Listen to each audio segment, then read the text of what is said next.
গেল জুলাই মাস থেকে চলা বৈষম্য বিরোধী আন্দোলনের কারণে অস্থির হয়ে ওঠে দেশ, যার ছোঁয়া লেগেছে ক্রিকেট অঙ্গনেও।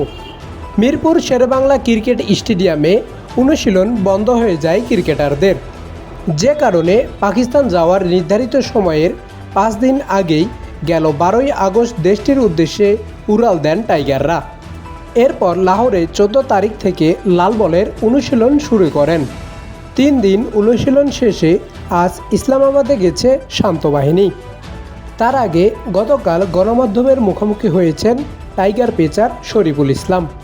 এ সময় তিনি জানিয়েছেন নিজের প্রস্তুতি সম্পর্কে। বিশ্ব টেস্ট চ্যাম্পিয়নশিপের 2 ম্যাচের একটি ম্যাচ অনুষ্ঠিত হবে রাওয়ালপিন্ডিতে, যা কিনা মাঠে গড়াবে আগামী বুধবার। তার আগে 3 দিন এই মাঠে অনুশীলন করবে শান্ত সাকিবরা। শোনা যাচ্ছে প্রথম ম্যাচের উইকেটে ঘাস রাখবে পিসিবি।